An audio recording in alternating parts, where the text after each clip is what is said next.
Chris. Hello? Hello. Are you there? Oh, you're talking to me. Oh, I just thought maybe I'd get your Isn't opinion that on the your women's name? game today. On which, sorry? On the women's game today. Team Canada beating Team USA.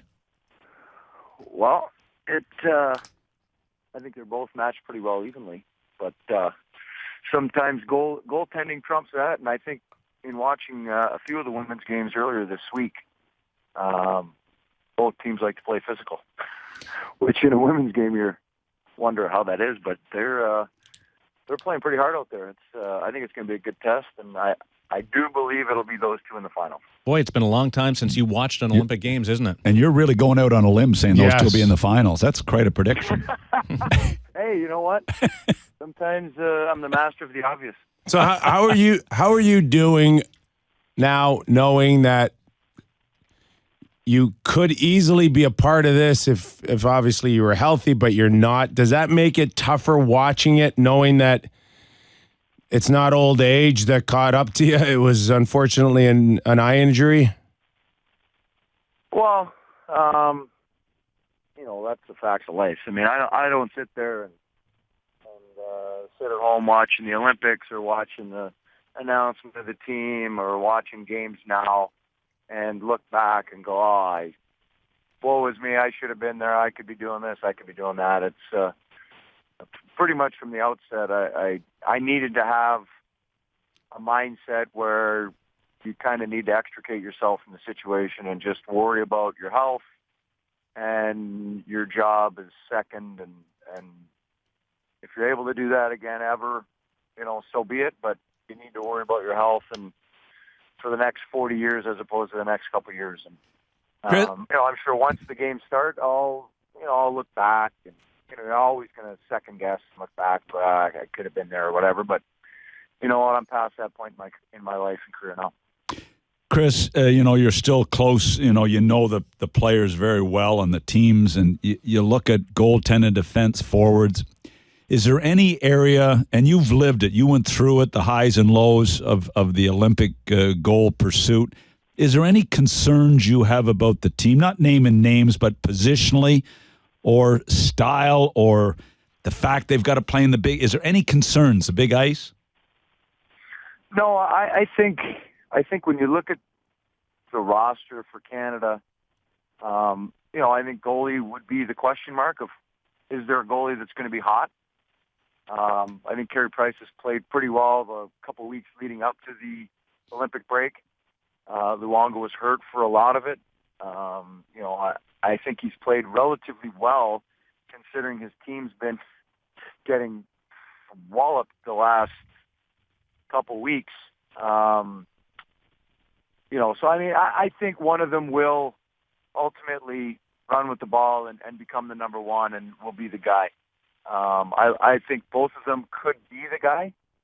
I like the way Carey Price is always square to the puck as a defenseman. It's very easy to play in front of those types of guys because you always know where the puck is going to wind up from a rebound perspective.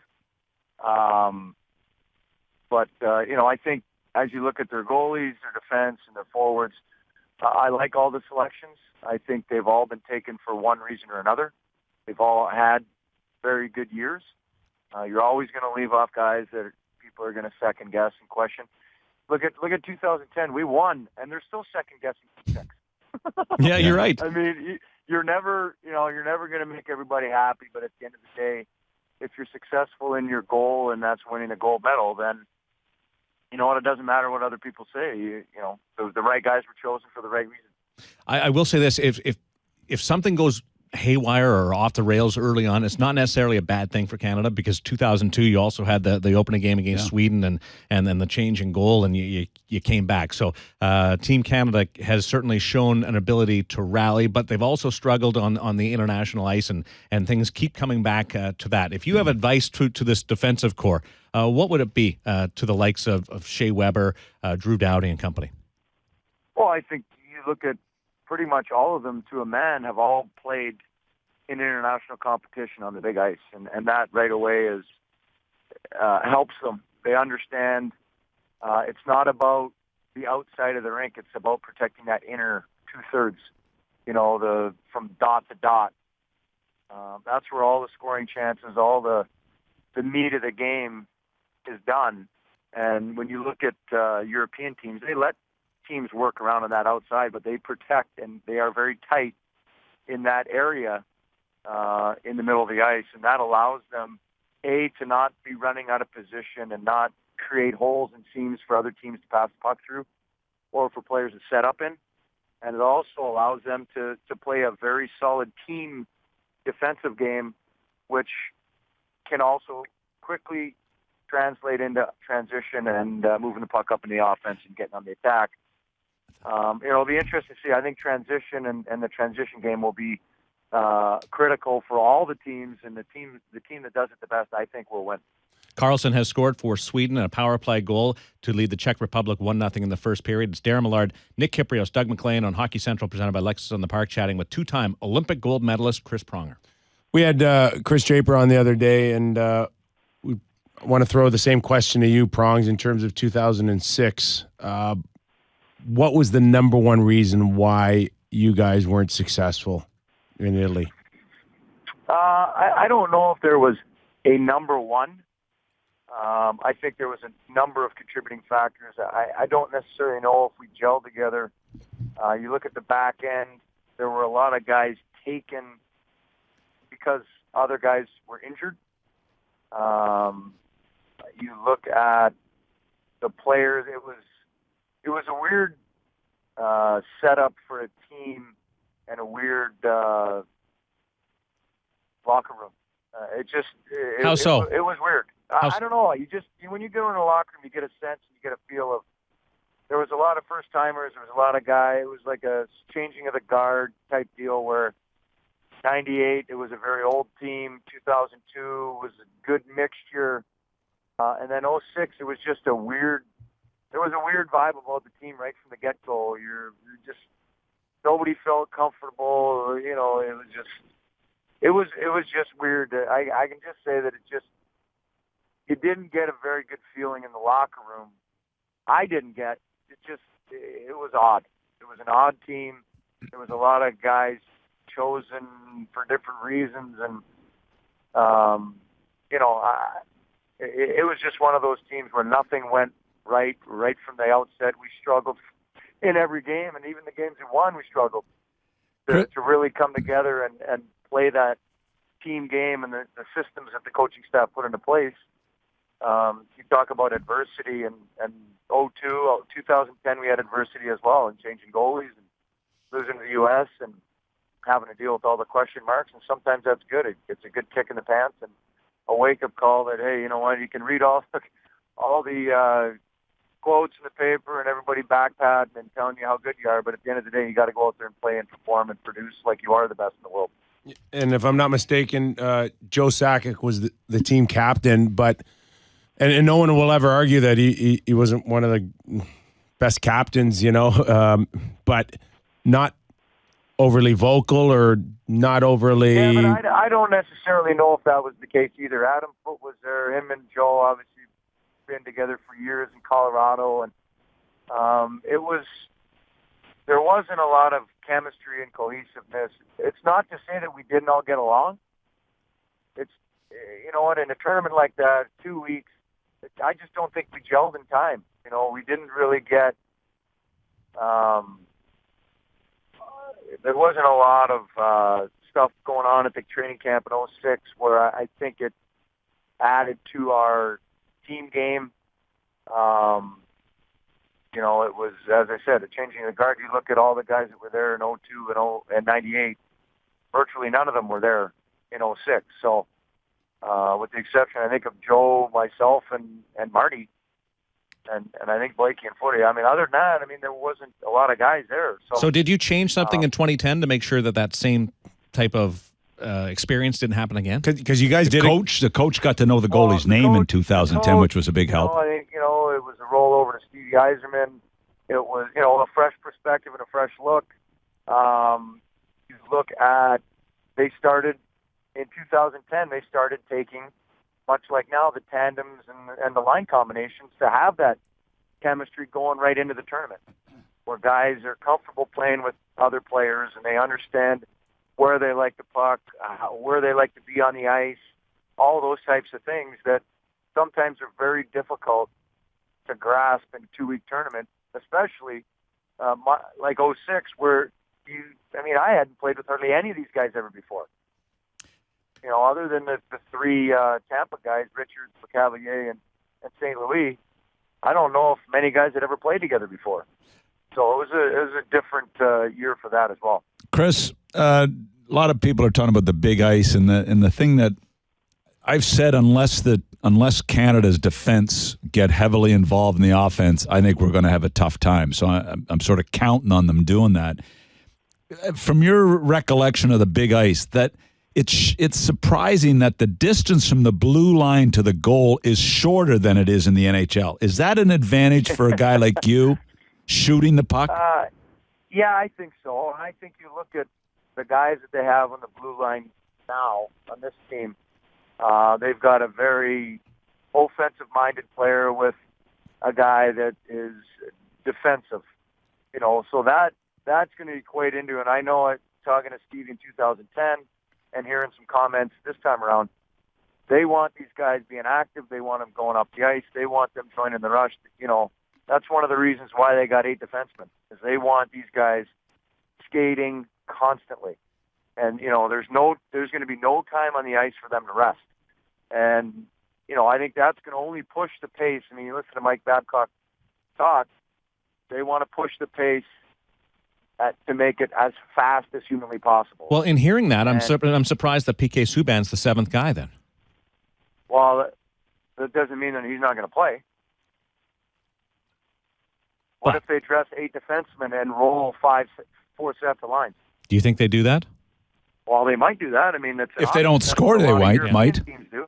I think if it becomes an issue. If they're not getting offense from the back end, PK will play. Correct. Well, I can tell you from '98, we were playing against the Czech Republic in the semifinal game.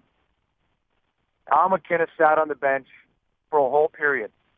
And then all of a sudden, they scored their goal in the third period. And it was like, all right, Al, we need a goal. Go ahead.